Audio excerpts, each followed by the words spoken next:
Hello കൂട്ടുകാരെ, ഞാൻ ഇന്നാൾക്ക് പച്ചമുളക് കടയിൽ നിന്ന് പഴുത്ത മുളക് കൊണ്ടുവന്നില്ലേ, പച്ചമുളക് പഴുത്തത്. അപ്പം ഞാനത് ഉണക്കി വെച്ചായിരുന്നു. അത് കഴിഞ്ഞിട്ട് പിന്നെ കൊണ്ടുവന്നതാണ്.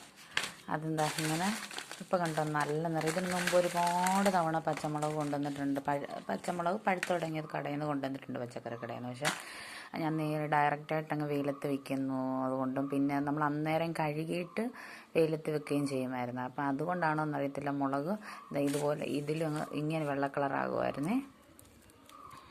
പിന്നെ കുറേ അങ്ങ് അളിഞ്ഞും പോവും വെള്ളം കയറിയിട്ട്. അപ്പോൾ എന്താ ചെയ്യണമെന്നറിയാമോ, തണലത്ത് വെച്ച് ഉണക്കണമെന്ന് ഞാൻ യൂട്യൂബിൽ കണ്ടായിരുന്നു. അപ്പം ഞാൻ ഇന്നലത്തെ മുളക് നല്ല നിറമുണ്ട്, അതിലും നിറമുണ്ട് ഇത്തവണത്തെ മുളകിന്. കണ്ടോ എന്തോ നല്ല നിറമാണെന്ന് നോക്കിക്ക്.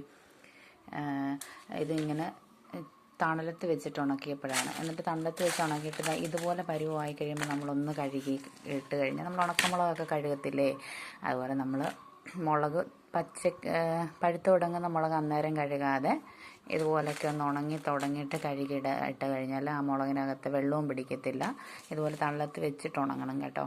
അപ്പം മുളകിന് നല്ല നിറവും കിട്ടും. നമുക്ക് എന്ത് നല്ല നിറമാണെന്ന്. ഒരുപാട് മുളക് ഇതുപോലെ പച്ചക്കറി കടയിൽ നിന്ന് കൊണ്ടുവന്നിട്ടുണ്ടായിരുന്നു. പക്ഷെ അതെല്ലാം അങ്ങനെ ഒരുപാട് വേസ്റ്റായി പോവുമായിരുന്നു ചെയ്തത്. ഇനി എനിക്ക് കിട്ടുന്ന മുളകുകളൊന്നും ഞാൻ കളയത്തില്ല. അതുപോലെ നമ്മൾ മഞ്ഞൾ ഞാൻ അന്ന് കിളച്ചിട്ട് മഞ്ഞളല്ലാതെ ഇട്ടേക്കുമല്ലായിരുന്നോ. പിന്നെ ഞാനത് ഒരു ദിവസം പുഴുങ്ങിയിട്ട് ഉണങ്ങി ഇങ്ങനെ ഇത്രയായിട്ടുണ്ട്.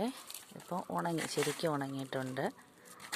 ശരിക്കും ഉണങ്ങിയല്ല, രണ്ട് ദിവസത്തെ വെയിലൂടെയൊക്കെ വേണ്ടി വരും. ചിലതിനൊക്കെ ഉണങ്ങാണ്ട്, ചിലത് നല്ലതായിട്ട് ഉണങ്ങി. എന്നിട്ട് ഇതെന്ത് ചെയ്യുന്നതെന്നറിയുന്നത്, ഒരു ചാക്കിനകത്തോട്ടൊക്കെ ഇട്ടിട്ട് കല്ലിലോട്ടിട്ട് നല്ലവണ്ണം അടിക്കും. തല്ലുമ്പോൾ ഇതിൻ്റെ മണ്ടയിലുണ്ടല്ലോ, ഇതൊക്കെ ഈ തൊലി വേരും ഒക്കെ അങ്ങ് പോകും.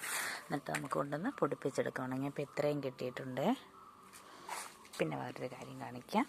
കടയിൽ നിന്ന് കൊണ്ടുവന്ന നാരങ്ങയാണ്, നമ്മുടെ നാരകത്തേരല്ല, കടയിൽ നിന്ന് നാരങ്ങ കൊണ്ടുവന്നത്. അപ്പോൾ ഞാൻ ഓർത്ത് ഉണക്കാമെന്ന് വിചാരിച്ചിട്ട് ഉപ്പും മുളക് പൊടിയും കായപ്പൊടിയും എല്ലാം പുരട്ടിയിട്ട് വെയിലത്ത് വെച്ചേക്കുക. ഇത് നമുക്ക് ഉണക്കി ടിന്നി സൂക്ഷിച്ച് വെച്ചാൽ മഴക്കാലമൊക്കെ വരുമ്പോൾ നമുക്ക് ഉപയോഗിക്കാമല്ലോ. നമ്മുടെ നാരങ്ങ ആകുമ്പോഴും നമുക്കിതുപോലെ തന്നെ ചെയ്യണം എന്ന് വിചാരിച്ചിരിക്കുക. അപ്പോൾ ഇതിന് മുമ്പ് ഞാൻ ഉണക്കി വെച്ചെന്ന് പറഞ്ഞില്ലേ മുളകാണെങ്കിൽ, അയ്യോ എൻ്റെ മോപ്പ കണ്ടോ, അതിനേക്കാളും നിറമുണ്ട് ഇത്തവണ ഉണക്കിയതിന്. അപ്പോൾ ഇത് ഞാൻ കുറച്ച് ഇതൊക്കെ വെയിലത്ത് വെച്ചിട്ടുണ്ടായിരുന്നു. പക്ഷേ ഇത് ഞാൻ നല്ലവണ്ണം തണലത്ത് തന്നെ വെച്ചിട്ട് ഉണക്കി. ഒരു ദിവസം പോലും ഞാൻ വെയിലത്തോട്ട് കൊണ്ടുവച്ചില്ല. അതുകൊണ്ട് അതിന് അത്രയ്ക്കും നല്ല നിറമുണ്ട്. ഇതിന് നിറമില്ലെന്നല്ല, നമ്മൾ കടയിൽ നിന്നൊക്കെ വാങ്ങിക്കുന്ന ഈ കടുക് വറക്കാനൊക്കെ വാങ്ങിക്കുന്ന പാണ്ടിമുളകുണ്ടല്ലോ, അതിനേക്കാളും നല്ല നിറം തന്നെ ഉണ്ട് ഇതിന്. ഇപ്പം ഞാൻ കുറേ ദിവസം സമ്മന്തി അരയ്ക്കാനും കടുക് വറക്കാനും ഒക്കെ ഞാൻ എടുത്തിട്ടുണ്ടായിരുന്നേ. അങ്ങനെ നമ്മൾ ആ ഒരു പരീക്ഷണം ജയിച്ചേക്കുവോ. എല്ലാ കൂട്ടുകാരും അപ്പോൾ ഇതുപോലെ ചെയ്യണം കേട്ടോ. പച്ചമുളകൊക്കെ കൊണ്ടുവന്നിട്ട് പഴുത്ത് പോയാലും വിഷമിക്കാനൊന്നുമില്ല.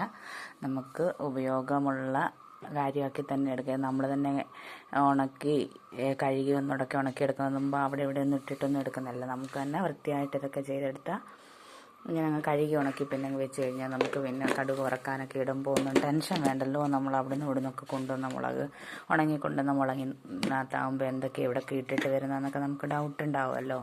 അപ്പോൾ അങ്ങനെയുള്ള ഇതൊന്നും ഇല്ലാതെ നമുക്ക് ഉപയോഗിക്കാൻ പറ്റും. വീഡിയോ ഇഷ്ടമാവുകയാണെങ്കിൽ ലൈക്ക് ചെയ്യണേ.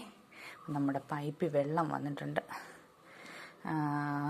അപ്പം ഇന്നത്തെ വീഡിയോ ഇത്രയേ ഉള്ളൂ കേട്ടോ.